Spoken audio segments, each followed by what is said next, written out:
नमस्कार, अभिवादन। मैं प्रबुद्ध चौहान हूं और आप देख रहे हैं मंथन। बीते मंगलवार को मध्य प्रदेश की राजधानी भोपाल में बूथ सम्मेलन में मोदी ने विपक्ष पर जमकर निशाना साधा था। मोदी ने आरजेडी, एनसीपी से लेकर कांग्रेस को आड़े हाथों लिया था, जिसके पलटवार में कांग्रेस ने भी बीजेपी पर हमला बोला है। मोदी ने भोपाल में कहा था कि अगर उनकी यानी विपक्ष घोटालों की गारंटी है तो मोदी की भी एक गारंटी है। मेरी गारंटी है कि हर घोटालेबाज पर कार्रवाई होगी, हर चोर लुटेरे पर कार्रवाई होगी। मंथन पर आज बात करेंगे इसी पर।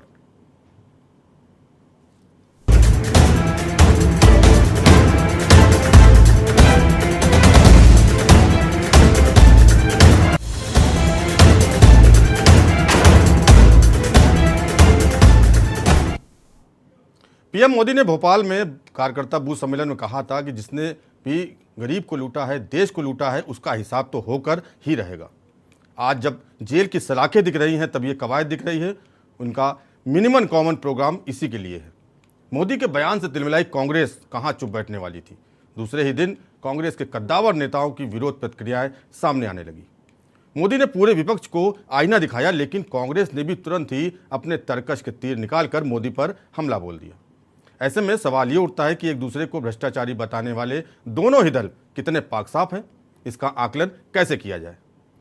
पीएम मोदी ने भोपाल से भ्रष्टाचार के मुद्दे पर विपक्ष को प्रधानमंत्री मोदी ने पटना में हुए विपक्ष के महाजुटान में शामिल नेताओं पर भी जमकर निशाना साधा था। पीएम मोदी ने कहा था कि कुछ दिन पहले पटना में फोटो सेशन हुआ था।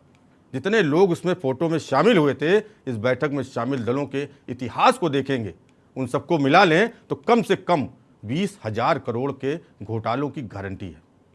कांग्रेस ने तो अकेले करोड़ों रुपए के घोटाले किए हैं। प्रधानमंत्री मोदी ने कहा था अगर विपक्षी गठबंधन घोटालों की गारंटी है तो मोदी भी एक गारंटी है।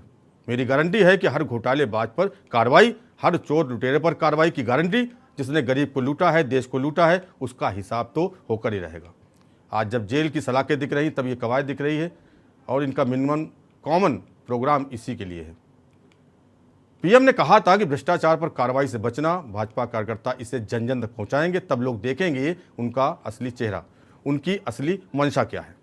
20 लाख करोड़ के भ्रष्टाचार की गारंटी। मोदी के वार के बाद कांग्रेस ने भी बीजेपी पर तीखा प्रहार किया। कांग्रेस का कहना है कि प्रधानमंत्री मोदी विपक्षी एकता से डरे हुए हैं। विपक्षी एकता और भ्रष्टाचार पर प्रधानमंत्री नरेंद्र मोदी की टिप्पणियों पर पलटवार करते हुए कांग्रेस ने कहा कि वो भूल गए हैं कि उन लोगों ने भ्रष्टाचार के कारण कर्नाटक में भाजपा को आने नहीं दिया है। कांग्रेस ने अमेरिकी प्रीडेटर ड्रोन समझौते पर भी सवाल उठाया। कांग्रेस महासचिव तारिक अनवर ने कहा कि प्रधानमंत्री नरेंद्र मोदी को ऐसा लगता है कि सभी भाजपा नेता बेदाग हैं, उनके ऊपर भ्रष्टाचार का कोई मामला है ही नहीं। कांग्रेस की ओर से ये टिप्पणी तब आई जब प्रधानमंत्री ने मंगलवार को विपक्ष पर निशाना साधते हुए कहा था कि वे केवल जेल से बचने के लिए एकजुट हो रहे हैं। भ्रष्टाचार को लेकर भाजपा पर निशाना साधते हुए कांग्रेस महासचिव तारिक अनवर ने कहा कि कर्नाटक में यह साबित हो गया है कि कौन भ्रष्ट है। कर्नाटक में 40% कमीशन की सरकार थी और लोगों ने इसे खारिज कर दिया। उन्होंने कहा कि भाजपा को भविष्य में कई राज्यों में होने वाले चुनावों का डर सता रहा है, इसीलिए वो सोच रहे हैं कि कैसे विपक्ष को निशाना बनाया जाए। मध्य प्रदेश के पूर्व मुख्यमंत्री और कांग्रेस के प्रदेश अध्यक्ष कमलनाथ ने प्रधानमंत्री नरेंद्र मोदी के भ्रष्टाचार और घोटालों को लेकर विपक्ष पर किए हमलों पर अपनी प्रतिक्रिया में कहा कि मोदी का इशारा शिवराज सिंह चौहान की तरफ हो सकता है। राजधानी में संवाददाताओं ने कमलनाथ से सवाल पूछा कि प्रधानमंत्री नरेंद्र मोदी ने मंगलवार को भोपाल में एक जनसभा में घोटाला और भ्रष्टाचार करने वालों पर कार्रवाई करने की गारंटी की बात कही थी। इस पर कमलनाथ ने कहा उन्होंने कांग्रेस का नाम नहीं लिया, उनका इशारा शिवराज सिंह चौहान पर भी हो सकता है। वहीं कांग्रेस प्रवक्ता पवन खेड़ा ने भी सरकार को घेरा। खेड़ा का कहना है कि ड्रोन सौदे को मंजूरी देने के लिए कैबिनेट कमेटी ऑन सिक्योरिटी की बैठक क्यों नहीं हुई। भारत दूसरे देशों की तुलना में ड्रोन के लिए ज़्यादा कीमत क्यों चुका रहा है। जब वायुसेना को इन ड्रोन की आसमान छूती कीमतों पर आपत्ति थी तो डील करने की इतनी जल्दी क्या। प्रधानमंत्री ने भोपाल में क्या कहा था, पहले आपको सुनाते हैं। विपक्षी सब जो है वो किस चीज की गारंटी है। ये सारे लोग, ये दल गारंटी है भ्रष्टाचार की। ये गारंटी है लाखों करोड़ रुपयों के घोटालों की। कुछ दिन पहले इनकी एक फोटो ऑप कार्यक्रम हुआ था, मिलकर के फोटो निकालने का एक कार्यक्रम हुआ था। इस बैठक में शामिल दलों के इतिहास को देखेंगे तो पता चलेगा कि वो सब मिलकर के, जितने भी लोग वो फोटो में दिखते हैं ना, एक एक को जरा देख लीजिए, उन सबका मिलकर के टोटल लगाएंगे तो ये सारे मिलकर के कम से कम 20 लाख करोड़ के घोटाले की गारंटी है। कांग्रेस का घोटाला ही अकेले लाखों करोड़ों का है।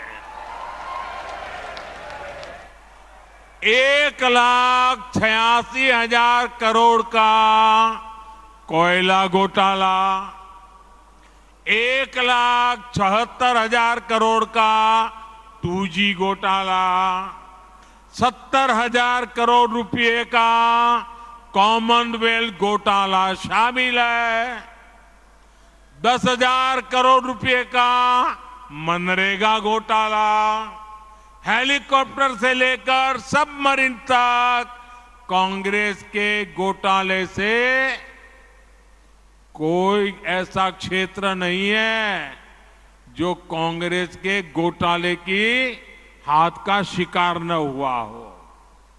आरजेडी हजारों करोड़ के घोटाले का आरोप है।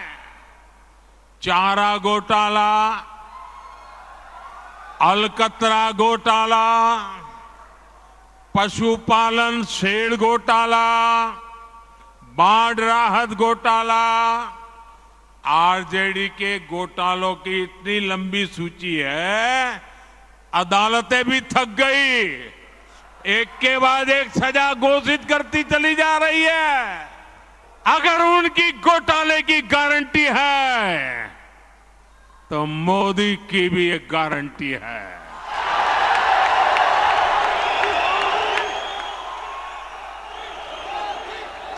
और मेरी गारंटी है, हर घोटालेबाज पर कार्रवाई की गारंटी,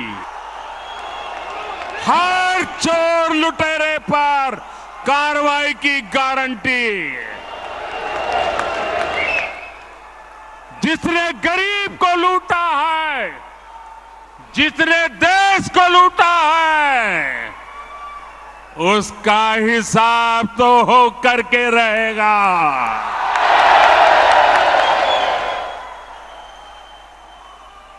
आज जब कानून का डंडा चल रहा है, जब जेल की सलाखें सामने दिख रही है, तब जाकर के ये जुगलबंदी हो रही है।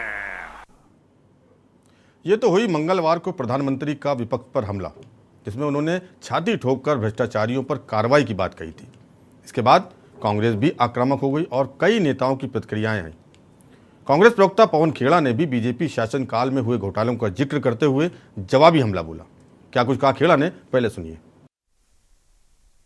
जब वायुसेना को इन ड्रोनों की आसमान छूती कीमतों पर आपत्ति थी तो डील करने की इतनी जल्दी क्यों थी? और माफ कीजिएगा, हमारी वायुसेना ने 18 ड्रोन्स की मांग की थी, हम उन्हें 31 दे रहे हैं।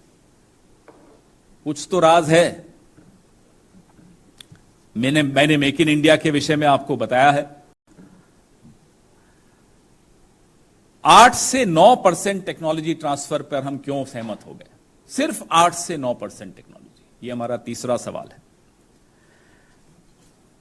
जनरल एटॉमिक्स के सीईओ के मौजूदा सत्ताधीशों और जो प्रभावशाली हस्ती है, इस देश की एक बहुत प्रभावशाली हस्ती है, उससे क्या संबंध है?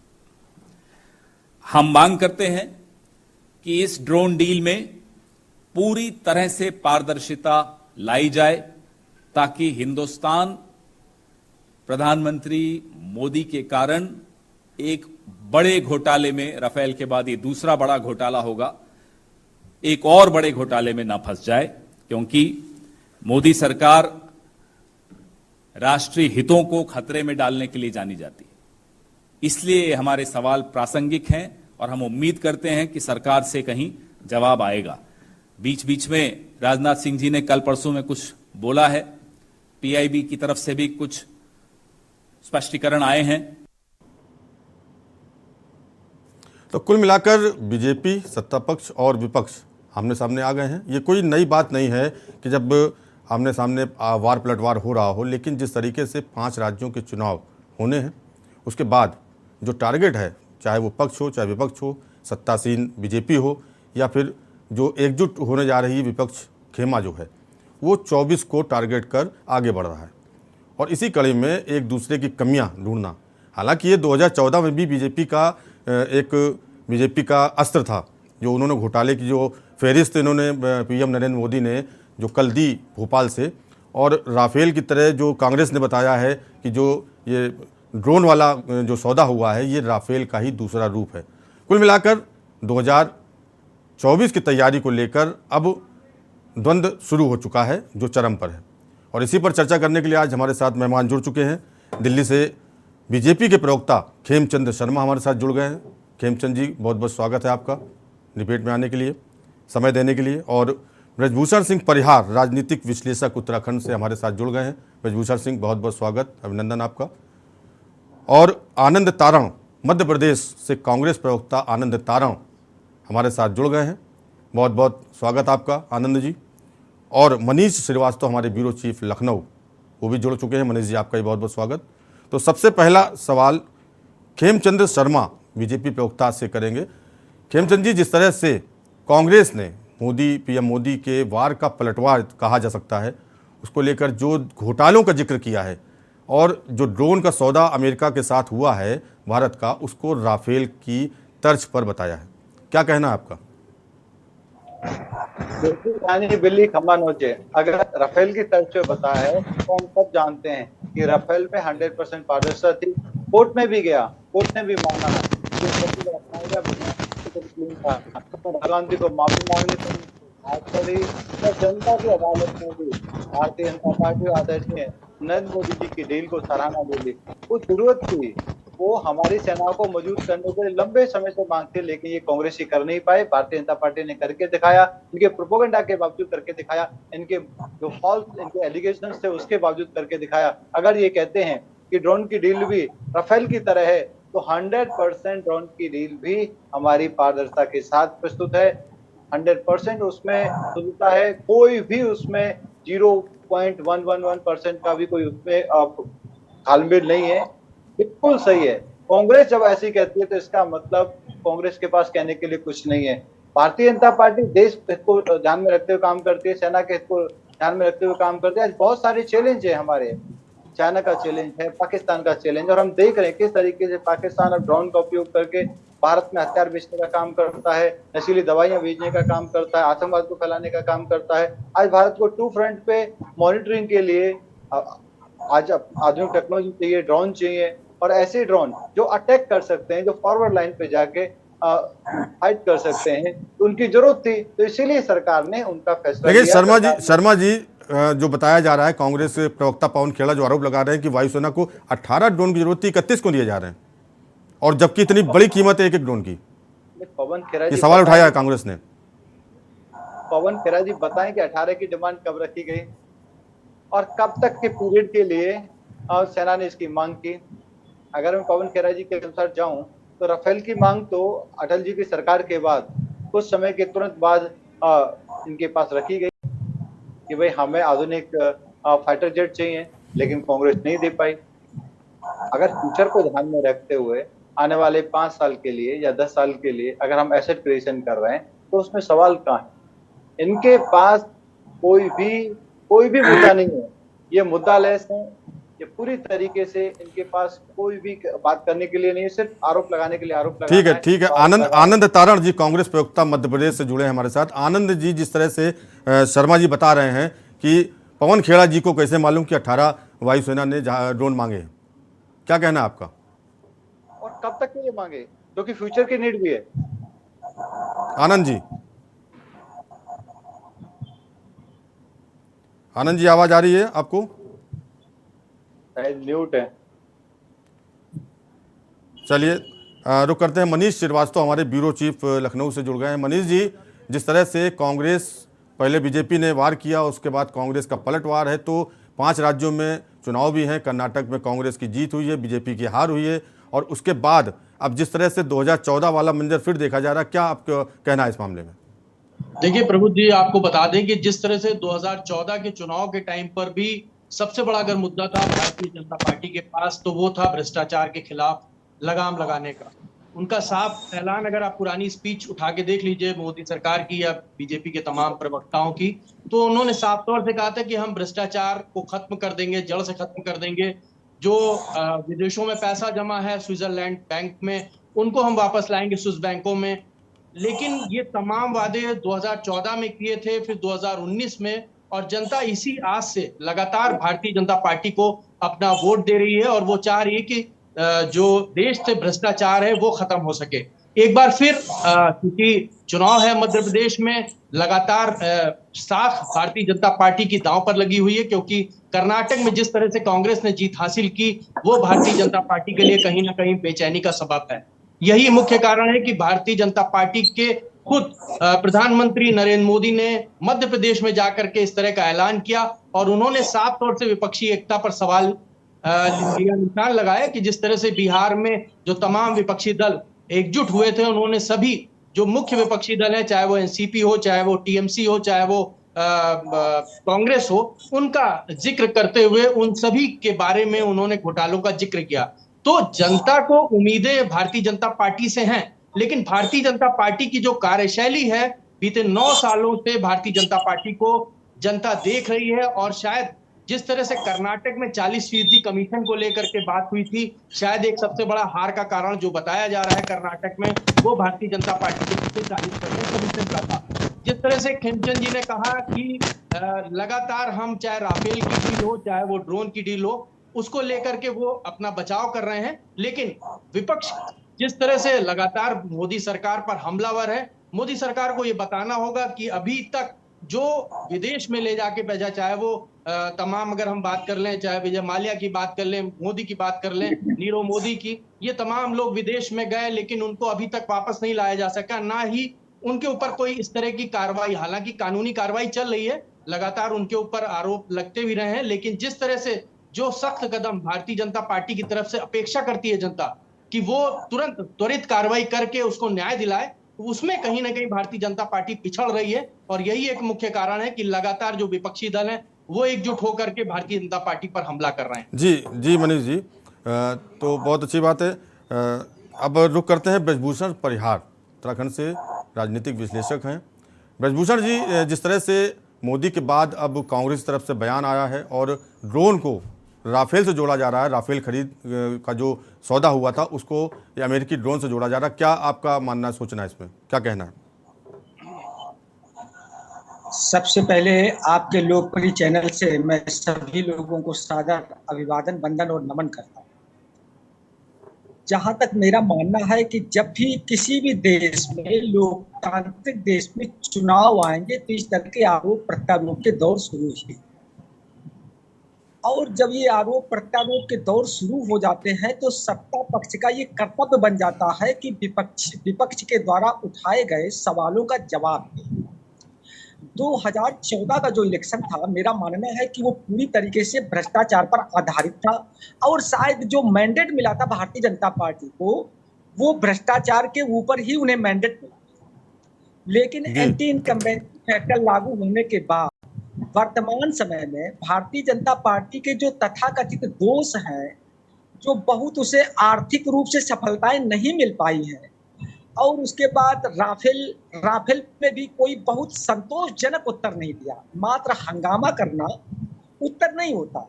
लोकतंत्र की प्रक्रिया में जो हमारा सदन होता है, सदन में विपक्ष के द्वारा जो सवाल उठाए जाते हैं, तो सत्ता पक्ष का ये कर्तव्य बनता है कि पूरा देश सुन रहा है तो उसका हम एक तार्किक जवाब दें। उसी तरीके से वर्तमान समय में प्रधानमंत्री जी ने विपक्ष के नेताओं को घेरा है और विपक्ष के नेता भी मुखर हो उठे हैं और उन्होंने भी राफेल के साथ साथ ड्रोन को जोड़ दिया है। वैसे ये बड़ी स्वस्थ परंपरा है कि देश में अगर इस तरह का चिंतन होता है और अगर ये भ्रष्टाचार पर ओरिएंटेड चुनाव होता है, क्योंकि इतिहास गवाह है कि जब जब इस देश में चुनाव होता है तो धीरे धीरे जैसे ही हम चुनाव के करीब जाते हैं तो वो जाति और धर्म पर केंद्रित हो जाता है।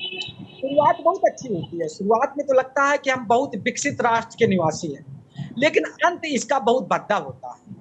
लेकिन मुझे लगता है कि इस बार 2024 का जो चुनाव है ये वैचारिक चुनाव होगा और ये वैचारिक चुनाव होना भी चाहिए। ब्रजभूषण जी आपको रोकूंगा। जिस तरह से 2014 में भ्रष्टाचार का मुद्दा उठाया था बीजेपी ने और उसी मैंडेट में आप आए थे सत्ता पे, लेकिन यहाँ पर तो उल्टे अब बीजेपी पर ही दो आरोप लगाए जा रहे हैं, एक राफेल का और ड्रोन का, तो कहीं ना कहीं इसका प्रभाव पड़ेगा 2024 पे।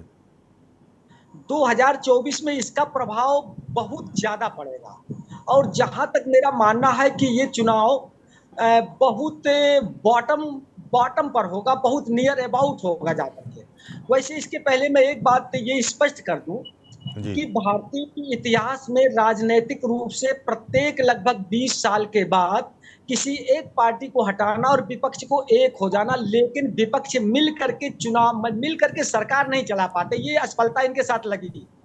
और विशेषकर जो समाजवादी चिंतक हैं, समाजवादी लोग हैं, इन लोगों के कि ये लोग एक साथ नहीं रह पाते हैं, ये आपस में फूट पड़ जाती है। लेकिन ये 20 साल के बाद एक प्रयोग होता रहता है और वैसे भी 1990 के बाद जब एक दशक तक पूरे 20वीं शताब्दी के आखिरी दशक तक कोई भी सरकारें नहीं आई तो वैसे भी यूपीए और एनडीए का गठन हो ही चुका है। लेकिन फिर भी इस समय यूपीए में जो तमाम विपक्षी नेता जुड़ रहे हैं, निश्चित रूप से भारतीय जनता पार्टी को कड़ा जवाब देना होगा। कड़ा जवाब देने का मतलब तार्किक जवाब देना होगा, अपनी पारदर्शिता साबित करनी होगी, नहीं तो ये संदेह के घेरे में रहेंगे जैसे कि कर्नाटक का चुनाव चला गया। और ये आने वाले जो 5 विधानसभा के चुनाव हैं, ये निश्चित रूप से एक सेमीफाइनल मैच होगा जिससे सारे परिणाम निश्चित होंगे, क्योंकि जब किसी पर भ्रष्टाचार का आरोप लगता है तो सत्ता पक्ष को सदैव बहुत शांतिपूर्ण ढंग से जवाब देना चाहिए, क्योंकि हम किसी भ्रष्टाचार के आरोप लगने पर किसी दूसरे को भ्रष्टाचार कह करके बच नहीं सकते हैं। जी ब्रजभूषण जी, सही कहना आपका। जिस तरह से प्रधानमंत्री नरेंद्र मोदी देश के प्रधानमंत्री हैं तो विपक्ष का उनको जवाब देना चाहिए, और जो सवाल पूछ रहा है विपक्ष, जैसे कि सुरक्षा को लेकर कैबिनेट समिति की बैठक नहीं की गई, कांग्रेस का ये आरोप है, तो कहीं ना कहीं लगता है कि कांग्रेस के हमलों से या विपक्ष के हमलों से बीजेपी बच रही है। निश्चित रूप से वर्तमान समय में विपक्ष भारी पड़ रहा है। विपक्ष इसलिए भारी पड़ रहा है क्योंकि भारतीय जनता पार्टी ने सत्ता पक्ष में रहते हुए, जहां तक मुझे लगता है कि सत्ता के अहंकार में सदन में जितना रचनात्मक प्रदर्शन होना चाहिए था उतना रचनात्मक प्रदर्शन नहीं किया। जिस तरीके से सवालों के जवाब देने चाहिए थे उस तरह से सवालों के जवाब नहीं दिए। बहुत सारे प्रश्न अनुत्तरित रह गए और बहुत जगह भारतीय जनता पार्टी ने जैसे ही कोई करप्शन का आरोप लगा तो उन्होंने सन 65 या सन 70 का या नेहरू को या किसी अन्य को टारगेट करते हुए उसका जवाब दिया। तो सवाल इस बात का है कि जब देश की जनता सुनती है, समझती है, तो जब वो करप्टेड थे, भ्रष्ट थे, जिनके पीछे जनता ने उनको पदच्युत किया, आपको सिंहासनारूढ़ किया, आपको सत्ता दी, तो अब आप अपनी तुलना उनसे नहीं कर सकते हैं। आपको उनसे बड़ी लकीर खींचनी थी और बड़ा रास्ता दिखाना था, तो वो बड़ा रास्ता नहीं दिखा पाए। ये बड़ा रास्ता नहीं दिखा पाए इसलिए क्योंकि अभी आपने कर्नाटक का चुनाव परिणाम देखा और कर्नाटक चुनाव परिणाम में निश्चित रूप से पूरे राजनीतिक विश्लेषक और राजनीतिक दल इस बात सहमत हैं कि कर्नाटक का चुनाव पूरी तरह से भ्रष्टाचार की भेंट चढ़ गया। यानी जो भ्रष्टाचार बैठे हुए भ्रष्टाचार सत्ता पक्ष के लोग थे, करप्शन के पीछे कर्नाटक गवाह थी।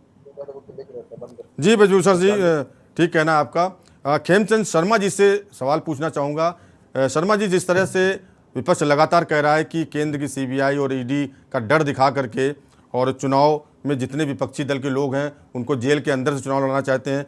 तो जो मोदी ने कल भोपाल में कहा कि उनको सीखचे दिख रहे हैं, उन पर छाती ठोक के कह रहा हूँ कार्रवाई करूंगा, तो 2024 के पहले क्या संभव है क्या? नहीं, कार्रवाई करेंगे, हम कर रहे हैं। और विपक्ष आप पर भी आरोप लगा रहा है राफेल और ड्रोन को लेकर 8 गुना ज्यादा पे खरीद रहे हैं। हम तो कहते हैं कि आप आरोप लगाओ, डिस्कस करो, चर्चा करो, परिचर्चा करो, लेकिन वो क्या चाहते हैं? ये तो देश की सुरक्षा को दांव पे लगाना चाहते हैं। ये चाहते हैं कि ड्रोन की जो टेक्निकल डिटेल्स हैं वो सामने आए। जो हमारे रक्षा सौदे होते हैं उनका जो प्रोसीजरल अगर कोई लैप्स है वो सामने रखो। आप देखेंगे राफेल में भी कोर्ट में केस गया, सुप्रीम कोर्ट में केस गया और सुप्रीम कोर्ट ने माना कि जो प्रोसीजर अपनाया गया वो पारदर्शी प्रोसीजर था। जब प्रोसीजर पारदर्शी था तो जो डील होनी है वो पारदर्शी डील होनी है। और उसमें अगर टेक्निकल डिटेल्स आप यदि शेयर कर दोगे तो फिर उसका दुश्मनों को फायदा होगा। ये पॉसिबल ही नहीं है। ये ऐसा तो है नहीं कि हम कोई रूटीन में कोई सामान खरीदें, कोई कंजम्पशन का सामान खरीद रहे हैं जिसका हम प्राइस और ये सब चीजें सामने ला दें। वैसे ही ड्रोन का है। ड्रोन में क्या टेक्नोलॉजी लाए हैं, क्या उसके साथ साजो सज्जा का सामान है, क्या उसमें इक्विपमेंट्स हैं, इंटरनल और एक्सटर्नल इक्विपमेंट्स हैं, उसके हिसाब से रेट्स तय होते हैं। तो प्रोसीजर के बारे में हम तो चैलेंज करते हैं, आप रखिए और हम बताएंगे। और आप कोर्ट जाना चाहे कोर्ट जाइए, हम कोर्ट में भी बताएंगे। हमारा 100% वहां पे पारदर्शिता है। रही बात जो जुगलबंदी हो रही है भ्रष्टाचारियों की, वो सबको पता है। आरजेडी महा भ्रष्टाचारी, लालू जी लगातार जेल में, एक के बाद एक उनको सजा मिल रही है। आम आदमी पार्टी शराब का घोटाला, स्कूल में कमरे बनाने का घोटाला, 30 महल का घोटाला, लगातार एक के बाद एक घोटाले आ रहे हैं। और कांग्रेस अपने आप में घोटालों की जननी है। उन्होंने लाखों करोड़ के घोटाले किए, लगातार देश को लूटने का उन्होंने काम किया। एक परिवार के पक्ष में, एक वो जो परिवार भी है कांग्रेस का, जो राजशाही परिवार कहते हैं, वो भी पूरा का पूरा जमानत पे है। उनपे भी सीरियस फाइनेंशियल फ्रॉड के उस पे केसेज हैं। दूसरी पार्टी आप ले लीजिए, डीएमके, जो परिवारवादी पार्टी है, पूरा एक प्राइवेट लिमिटेड कंपनी चल रही है, वहां पे भी महा भ्रष्टाचार है। तमिलनाडु को लूटा जा रहा है। समाजवादी पार्टी में क्या है, प्राइवेट लिमिटेड कंपनी है, एक विशेष धर्म और एक विशेष जाति को आगे रखे वो राजनीति करते हैं और उस जाति का भी भला नहीं करते, सिर्फ और सिर्फ उसमें से अपने परिवार और अपने नाते रिश्तेदारों को निकाल लेते हैं और उनको पदाधिकारी बना देते हैं। उनको वो मंत्री बनाने का काम करते थे, अब उनको एमएलए एमपी बनाने का काम करते हैं। तो ये जो पार्टियां हैं, जनता समझ रही है, जनता देख रही है। एक तरफ मोदी जी हैं, देश को आगे ले जा रहे हैं, किसानों की मदद कर रहे हैं, युवाओं को जॉब दे रहे हैं, इंफ्रास्ट्रक्चर को 4-5 गुना स्पीड से आगे बढ़ा रहे हैं। आज हमारे देश की जो इकोनॉमी है वो $3.75 ट्रिलियन की पहुंच गई है, लगभग डबल होने वाली है। तो ये देश को दिख रहा है। आज हम कुल मिलाकर खेमचंद जी, कुल मिलाकर आपका कहना है बीजेपी पाक साफ है, बाकी सारे दल दागी हैं। मनीष जी, क्या कहना है आपका? पाक साफ है और जो जुगलबंदी कर रहे हैं अधिकतर दल भ्रष्टाचारी हैं। जी मनीष जी। प्रभु जी, सबसे पहले तो अभी आनंद तारण जी से हम लोगों ने बात नहीं की। जी जी जी, अगर लाइन पे हो तो लाइन पे अगर जुड़ गए हो तो बात करें। हेलो हेलो, आनंद जी आवाज आ रही है आपको?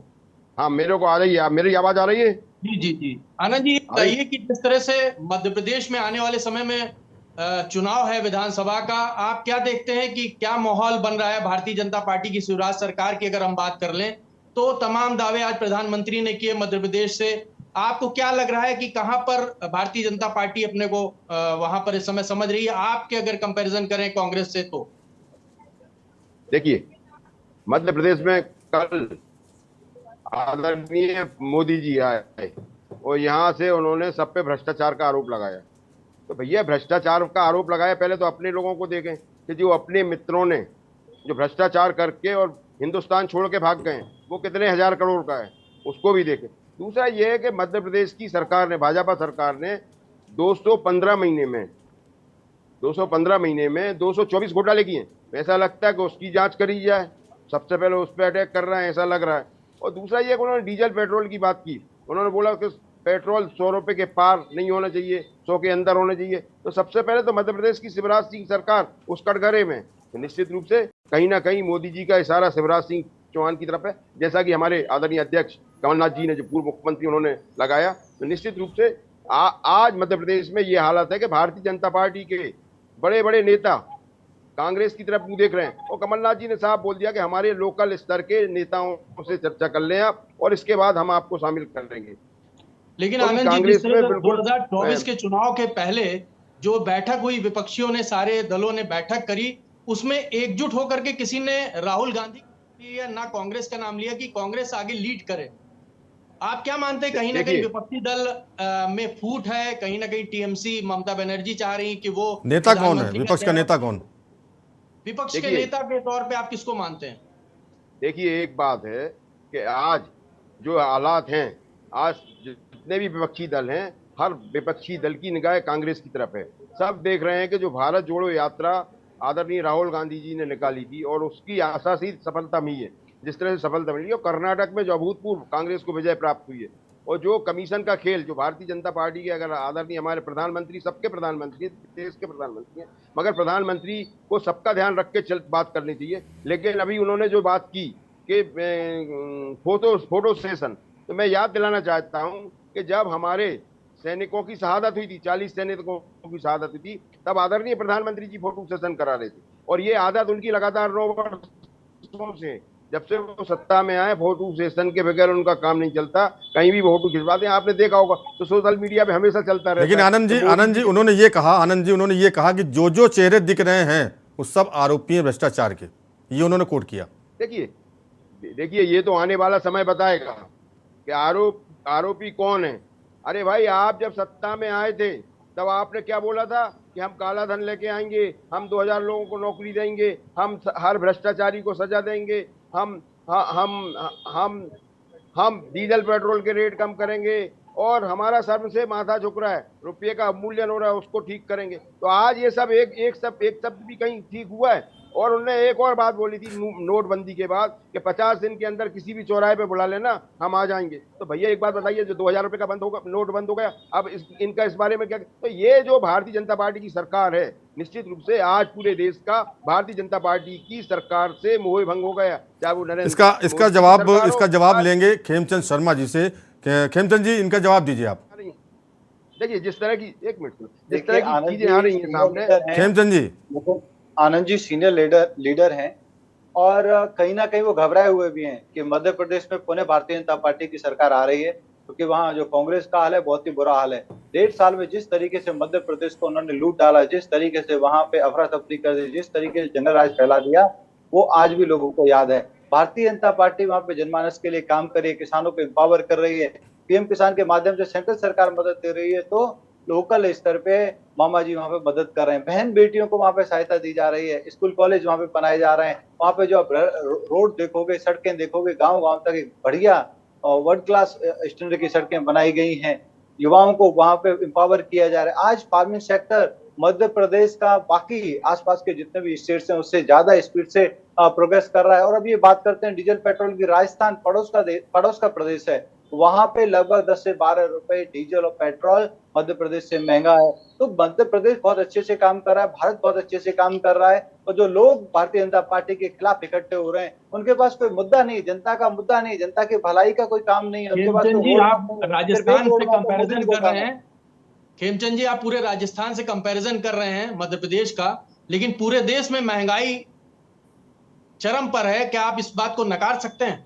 मनीष जी, महंगाई यदि आप पूरे देश की बात करेंगे तो आप 2 फैक्टर से कंपेयर करिए, यूपीए वर्सेस एनडीए करिए, और आप इंडिया की महंगाई को हमारे अड़ोसी पड़ोसी यूरोप और अमेरिका की महंगाई से कंपेयर करिए। हम इसको एक आइसोलेशन में नहीं दे सकते। आज हम ग्लोबल वर्ल्ड में रह रहे हैं। मनीष जी, कृपया मेरे को 1 मिनट दीजिए, आप सीनियर हैं, क्योंकि हम अगर इसको आइसोलेशन में देखेंगे तो हमें लगेगा, अगर हम आइसोलेशन में नहीं देखेंगे तो आज भारत ने सबसे अच्छे तरीके से आर्थिक स्थिति को मैनेज किया हुआ है, महंगाई को कंट्रोल में किया हुआ है, स्थिति बहुत ज्यादा कंट्रोल में। आप हमारे अड़ोसी पड़ोसियों को देखिए, उनकी इकोनॉमी फेल हो चुकी है, वो दिवालिया हो चुके हैं, उनको हाथ फैलाने पड़ रहे हैं। आप यूरोप में देखिए, वहां पे जहाँ पे चलिए पहले भारत की बात कर लेते हैं। कुल मिलाकर के 2024 और उसके पहले विधानसभा के चुनाव जो नज़दीक हैं वो आ गए हैं, तो जाहिर सी बात है कि आरोप प्रत्यारोप और एक दूसरे पर कीचड़ उछालना, कमियां निकालना, ये तो जारी ही रहेगा। बने रहिए हमारे साथ, जल्द ब्रेक के बाद आते हैं।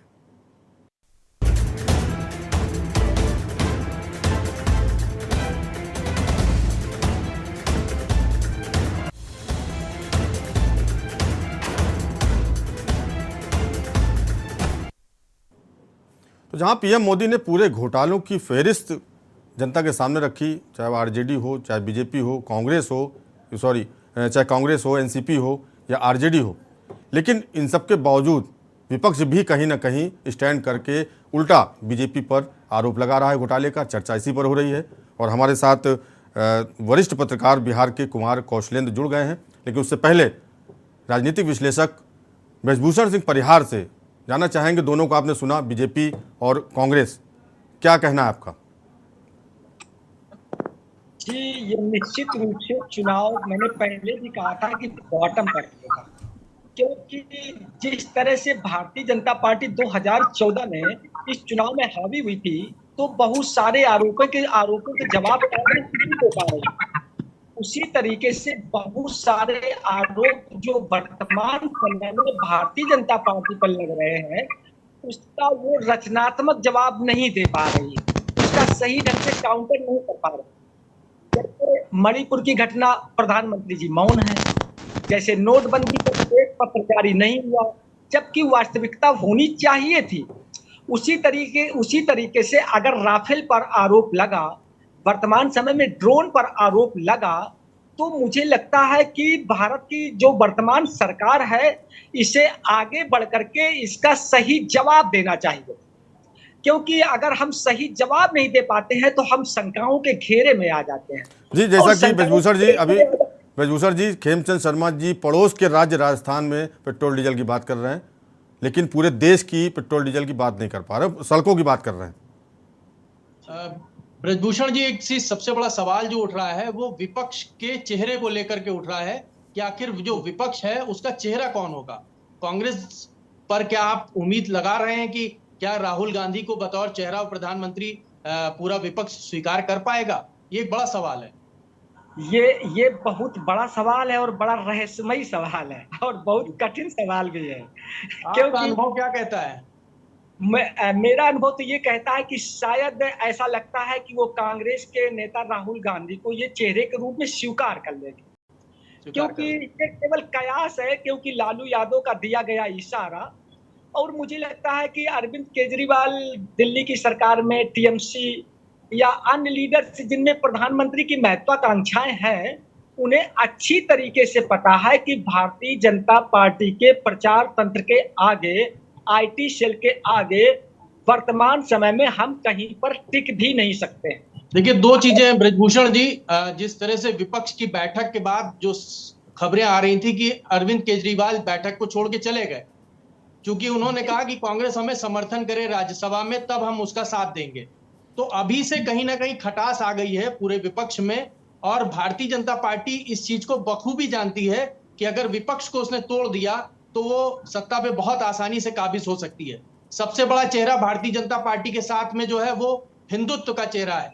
अगर आप देखिए तो अब वो जातियों में ना बांट करके हिंदुत्व की बात करती है, और उसको पता है कि अगर जाति बंटवारे पे उत्तर प्रदेश खास तौर से अगर चला गया तो कहीं ना कहीं उसकी जो 80 में 80 सीटें लाने का टारगेट है वो कहीं ना कहीं पिछड़ेगा, और केंद्र में वो सरकार बनाने में पिछड़ सकती है। इसलिए वो हिंदुत्व के चेहरे पर चुनाव लड़ने की तैयारी में होगी, जो मेरा आकलन है। और खास तौर से वो विपक्षियों को लगातार, चाहे वो अखिलेश सरकार हो, उसका गोमती रिवर फ्रंट घोटाला हो, चाहे वो टीएमसी का मुद्दा हो, चाहे वो तमाम तमिलनाडु की सरकार हो, वो विपक्ष के जितने भी घोटाले हैं उनको चुनाव के समय पर ला करके विपक्षियों का कहीं ना कहीं एकजुट होना, वो कहीं ना कहीं उसको तोड़ेगी, उस पूरे चेन को, और कहीं ना कहीं हिंदुत्व के चेहरे को लेकर के उत्तर प्रदेश समेत तमाम जो बड़े राज्य हैं उनमें ज्यादा से ज्यादा सीटें ला करके केंद्र में काबिज होगी।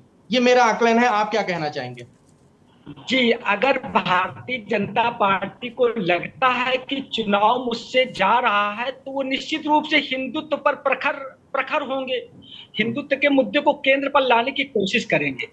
अब जैसा कि विपक्ष पर आरोप लगता है कि ये सदैव प्रधानमंत्री जी की पिच पर आकर के खेलते हैं, अगर इन लोगों का थिंक टैंक मजबूत रहा, मजबूती से काम किया और उनकी पिच पर न खेला, बल्कि जो अपनी पिच बनाई उन्हें खेलने के लिए मजबूर किया, तो निश्चित रूप से ये चुनाव बहुत ही बॉटम पर जाएगा, बहुत ही कठिन चुनाव जाएगा और कोई भविष्यवाणी नहीं की जा सकती।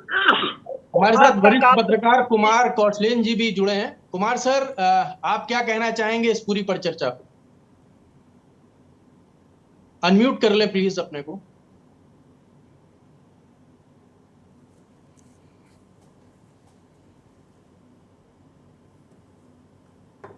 जी, मैं 3 बातों का उल्लेख करना चाहूंगा। पहला, तो 11 महीने बचे हैं और भाजपा चुनावी मोड में आ चुकी है। भाजपा का क्षेत्र तीर्थ जारी है। भाजपा के सांसद, मंत्री, विधायक, संगठन के लोग लगातार क्षेत्र में लग गए। दूसरी बात, विपक्ष के लोग इकट्ठा तो हो रहे हैं, लेकिन वो कहते हैं ना, मुंडे मुंडे मतिर भिन्ना। पटना में जुटे नहीं, दिल्ली लौटकर केजरीवाल जी की भाषा दूसरी हो गई, ममता बनर्जी की भाषा दूसरी हो गई। और ये जो कुछ लोग कहते हैं, इस तरह की बातें करनी नहीं चाहिए कि वो मतलब सियासी मेंढक एक दूसरे का पांव पकड़कर तो एक तराजू पे रहेंगे नहीं। सब अपनी अपनी छलांग लगा रहे हैं। सबसे अहम बात होगी, गौर कीजिएगा, तीसरी बात, कि ये जो क्षेत्रवार जो है ना, सीट शेयरिंग में इनका मामला फंसेगा। अब आप एक झारखंड का ही उदाहरण ले लीजिए। झारखंड में आज झामुमो, जिसके अगुआ हेमंत सोरेन हैं, हेमंत सोरेन पिछली बार 9-4-1 पे लड़े थे। उनके 4 MP थे और कांग्रेस को उन्होंने 9 सीट दी थी। लेकिन आज झामुमो उस स्थिति में है कि वो कांग्रेस से बार्गेन कर सकती है।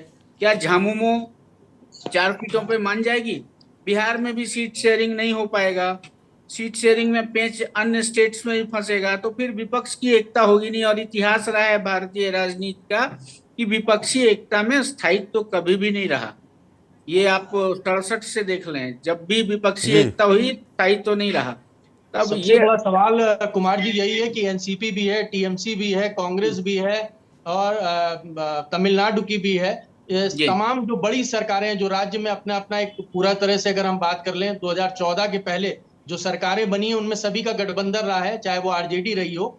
अब वो ऐसे में जिसने, जैसे आपने कहा, सीट के बंटवारे को लेकर के आपसी टकराव जरूर होना है, ये तय बात है। अभी आपको हालिया अगर हम बयान देखें, उत्तर प्रदेश में राजभर के भारतीय जनता पार्टी में शामिल होने की अटकलें बहुत तेज हो गई। भारतीय जनता पार्टी के तमाम नेता राजभर को लेकर के अब वो भारतीय जनता पार्टी में लेकर के आ रहे हैं, तो कहीं ना कहीं संजय निषाद बैकफुट पर जा रहे हैं। ये इस तरह के विरोधाभास भारतीय जनता पार्टी तो संभाल सकती है क्योंकि वो क्षेत्रीय दल है, लेकिन जो आरजेडी है, जो कांग्रेस है, जो टीएमसी है, वो कहीं ना कहीं एक बड़ी पार्टियां हैं। वो अपनी सीटों के बंटवारे को लेकर के आपसी टकराव में कहीं ना कहीं पेच जरूर फंसेगा और इसी का फायदा भारतीय जनता पार्टी हो सकता है 2024 के चुनाव में ले ले। लेकिन जिस तरह से मध्य प्रदेश का जो चुनाव है, जो राजस्थान का चुनाव है स्टेट का, उसमें अपनी साख बचाने भारतीय जनता पार्टी के लिए कहीं ना कहीं चुनौती होगी। शायद आप इस बात से सहमत हो। जी, सियासत चुनौती का ही नाम है और अच्छे सियासत करने वाले लोग मैदान में पहले उतरते। मुझे क्या दिख रहा है, ये एनडीए खेमे ने अपनी तैयारी पहले शुरू की। बाकी लोग अभी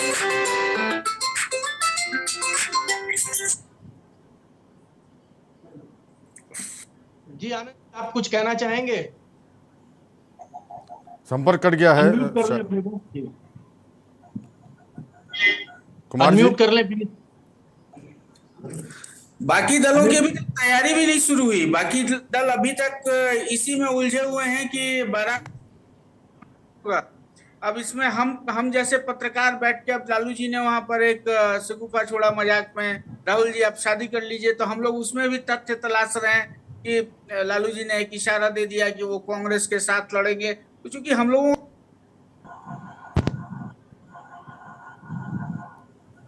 हेलो जी आनंद जी बताइए। हम लोगों का तो काम ही है, हम लोग तो मतलब तार से तार जोड़ेंगे ही। लेकिन विपक्षी एकता में अभी मुझे धार नहीं दिख रही है। अगर धार दिखे तो शायद सियासी बयार में कुछ बदलाव दिखेगा। आनंद जी, कुमार कौशलेन जी कह रहे हैं कि विपक्ष में कहीं ना कहीं धार नहीं है। आपकी वॉइस नहीं आ रही है। नहीं, मैंने कहा कि अगर हम विपक्षी एकता में अगर धार देखें आज, तो इनके भविष्य पर हम कुछ टिप्पणी कर सकते हैं। अभी इनमें भोथरापन है। अभी ये तय नहीं कर पा रहे हैं कि इनका नेता कौन होगा, इनकी नीति क्या होगी। और उसी जगह एनडीए को हम देख रहे हैं कि उनके सारे नेता, विधायक, संगठन से जुड़े लोग मैदान में उतर चुके हैं। मिशन शुरू हो चुका है, मिशन 2024 शुरू हो चुका है बीजेपी का। जी, तो ये तो मतलब फर्क तो दिखेगा। तो कुल मिलाकर नेता नहीं मिल पा रहा है विपक्ष को। तो खेमचंद शर्मा जी के पास चलेंगे, और क्या क्या तैयारियां 2024 को लेकर हो रही हैं?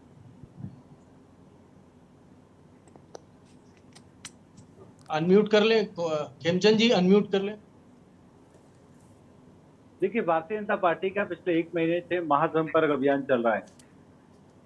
30 मई से 30 जून तक का हमारा हर नेता, हर कार्यकर्ता, हर एमपी, एमएलए, मंत्री जनता के बीच में जा रहा है। हम 9 साल की अपनी उपलब्धियों को डिटेल में बता रहे हैं। हम जनता के बीच में संवाद कर रहे हैं, जनता से फीडबैक ले रहे हैं, लाभार्थियों से बात कर रहे हैं। जनता के बीच में जाके 9 साल में जो बड़े बड़े हम लोगों ने काम किए हैं, जो लोगों को फील हो रहे हैं, हमने एक लाभार्थियों का एक अलग से समाज खड़ा किया है, उनके बीच में जा रहे हैं और हम मोदी जी के काम को लोगों के बीच में रख रहे हैं। लोगों का हमें बहुत अपार प्यार मिल रहा है, समर्थन मिल रहा है, और उससे हम आपको विश्वास के साथ कह सकते हैं कि 2024 में हम 2019 से भी ज्यादा सीटें जीत के आएंगे, मजबूती से सरकार बनाएंगे, उन्हें आदरणीय प्राइम मिनिस्टर मोदी जी प्रधानमंत्री बनेंगे, देश को आगे ले जाएंगे, देश को मजबूत करेंगे।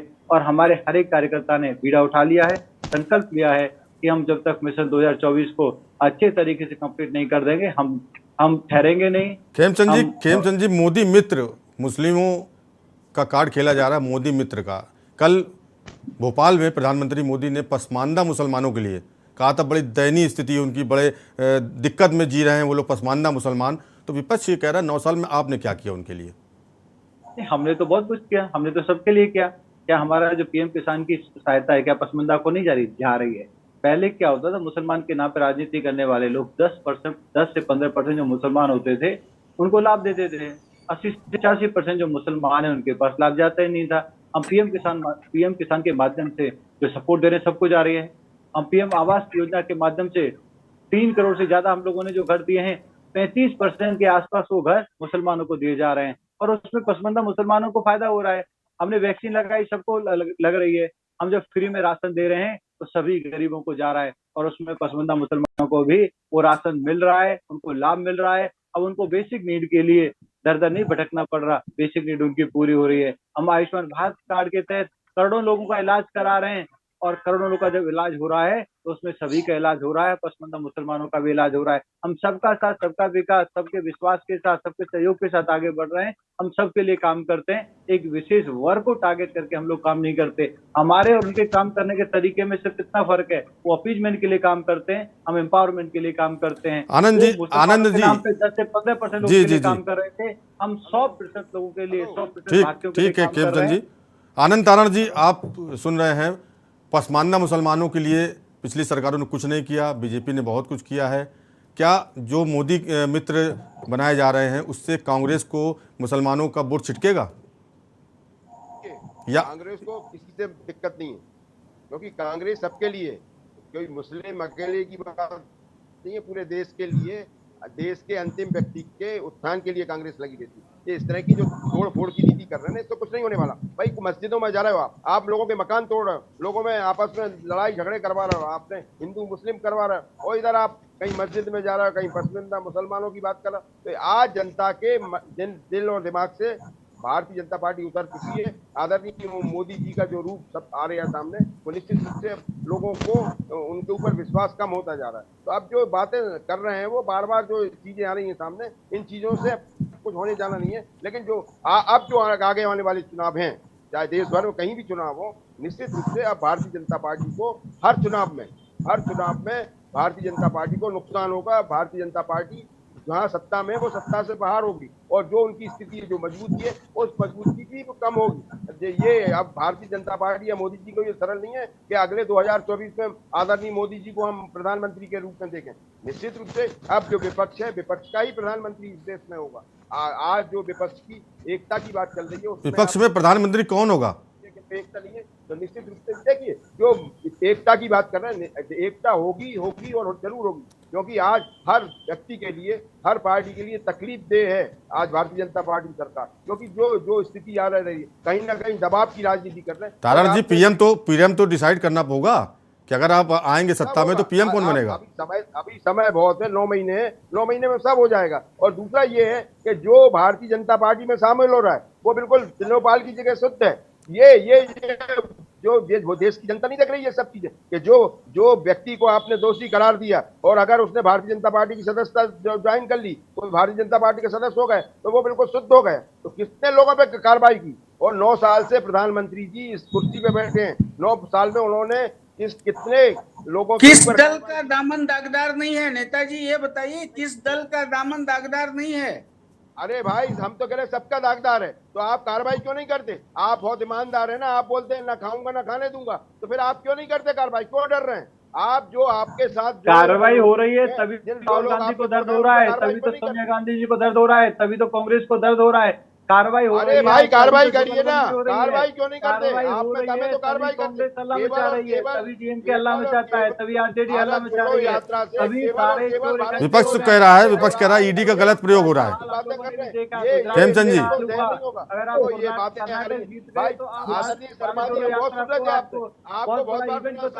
और दूसरी तरफ आपके खुद राहुल गांधी कहते हैं कि मेरे को बोलने नहीं दिया जाता। ये भारतीय जनता पार्टी। अच्छा, आरोप प्रत्यारोप छोड़ करके ब्रजभूषण सिंह परिहार आपके पास वापस आते हैं, आप अपना मत रखें। सीबीआई और ईडी चलिए ब्रजभूषण जी, जनता के वोटिंग पैटर्न पे सीबीआई और ईडी का कोई फर्क नहीं पड़ता। भारतीय जनता पार्टी का, अरे आप ये देखिए कि मोदी जी के साथ आज भारतीय जनता पार्टी में जो दागदार लोग शामिल हुए, आपने उन पर कितनों पर कार्रवाई की? जनता पार्टी के साथ जो लोग दागदार हैं हुआ है, कार्रवाई कोई आरोप में आपने कितनी कार्रवाई की? और पिछले 20 साल में लेकिन जो लोग दागदार हैं वो आज भी कांग्रेस में बैठे हुए हैं, सब मिलाकर बैठे हुए हैं, डीएमके में बैठे हुए हैं, बैठे हुए हैं, और वो सारे के सारे महाचोर भ्रष्टाचारी मोदी जी का विरोध करने के लिए जुगलबंदी कर रहे हैं। जी चलिए खेमचंद जी, तारण जी, ये तो आरोप प्रत्यारोप एक दूसरी पार्टी पर लगाने होंगे आप लोगों को, क्योंकि चुनाव भी आ रहे हैं और 5 राज्यों में है, उसके बाद लोकसभा चुनाव है। ब्रजभूषण सिंह परिहार, आपसे जानना चाहेंगे क्या कहना आपका इन आरोपों के बारे में? मैं कहता हूं कि ये मौका मुझे इसलिए मिलना चाहिए था क्योंकि मैं किसी दल का नहीं हूं जी। तो मैं ये बताना चाहता हूं कि लोकतंत्र में कोई भी दल अपराजय नहीं होता, सत्ता पक्ष अपराजय नहीं है, और इतिहास बनता बिगड़ता रहता। इसके पहले भी बहुत बार प्रयोग हुए और 1990 में भारतीय जनता पार्टी की अछूत की स्थिति थी और पूरा देश कहता था कि भारतीय जनता पार्टी के साथ कोई नहीं खड़ा होगा।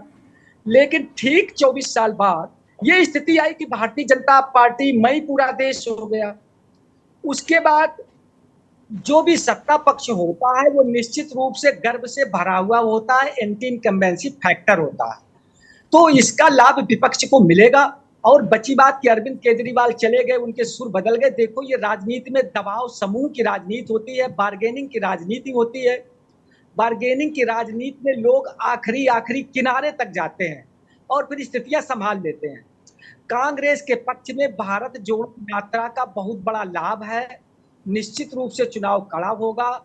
इसलिए मुझे लगता है कि भारतीय जनता पार्टी को कटु आलोचना से बेहतर है रचनात्मक जवाब देना चाहिए। रचनात्मक जवाब देते हैं तो उनकी पैठ जनता में बहुत उनमें तो माहिर है, बीजेपी के लोग तो इसमें माहिर हैं, लेकिन रचनात्मक जवाब देते हैं। तो अगर वो कटु जवाब ये शब्दों का गणित छोड़िए, सीटों का गणित जोड़िए, सीटों का गणित जोड़िए। अगर ये सीटों का गणित बिगड़ा तो फिर क्या होगा? चल गया था 2014 में, चल गया था 2014 में, इसलिए चल गया था क्योंकि आप सत्ता में नहीं थे। तो जो करप्टेड लोग थे, आपको बोलने के लिए, तालियां बजवाने के लिए बहुत मौका मिलता था। वर्तमान समय में आप सत्ता में हैं, आप सत्ता में है तो आपकी भाषा लचीली होनी चाहिए, आपको सही उत्तर देना चाहिए, जिसके लिए मैं कहता हूं कि रचनात्मक उत्तर देना चाहिए। अगर ये रचनात्मक उत्तर देते हैं, मणिपुर की स्थिति में बोलते हैं, नोटबंदी के मामले में बोलते हैं, राफेल के मामले में बोलते हैं, ड्रोन के मामले में बोलते हैं, संसद को चलने देते हैं, अपनी अच्छी भूमिका का निर्वहन करते हैं, तो एक बार पाला इनके पक्ष में चीजें जा सकती हैं। और नहीं तो निश्चित रूप से ये बॉटम की लड़ाई है, विपक्ष का एक का बहुत बड़ा संदेश दे रहा और इसमें बहुत बड़ा संदेश मिल भी रहा है। इसको हम हवा में नहीं उड़ा सकते और हम इसको ये कह करके नहीं कह सकते कि ऐसा कुछ नहीं होगा, क्योंकि इसके पहले भी हुआ, सन 77 में हुआ, सन 90 में हुआ, 93 में हुआ। तो उसके स्थायित्व की बात करें, कितने दिन टिका? कितने दिन टिका? जी जी, स्थायित्व की बात, स्थायित्व के लिए खतरा आज भी है, ये बिल्कुल बात जी ठीक है, आपकी ठीक है। ये तो तय होगा 5 राज्यों के आगामी चुनाव और लोकसभा के चुनाव में कि कौन सत्ता में बैठेगा, किसको लचीला होना चाहिए और किसको लचीला नहीं होना चाहिए। तो आज की डिबेट फिलहाल इतना ही। खेमचंद शर्मा जी आपका बहुत बहुत धन्यवाद हमारे साथ जुड़ने के लिए। ब्रजभूषण जी परिहार आपका भी बहुत बहुत धन्यवाद। कुमार कौशलेंद्र जी आपका भी बहुत बहुत धन्यवाद। आनंद तानाड़ जी, मनीष श्रीवास्तव जी, हमारे विरोध जी, बहुत बहुत धन्यवाद। तो कुल मिलाकर 2024 की लड़ाई अब जुबान पर आई, ये कहा जा सकता है। मंथन में आज मेरे साथ इतना ही। बाकी खबरें देखते रहिए के न्यूज़ इंडिया और मुझे दीजिए इजाज़त। नमस्कार।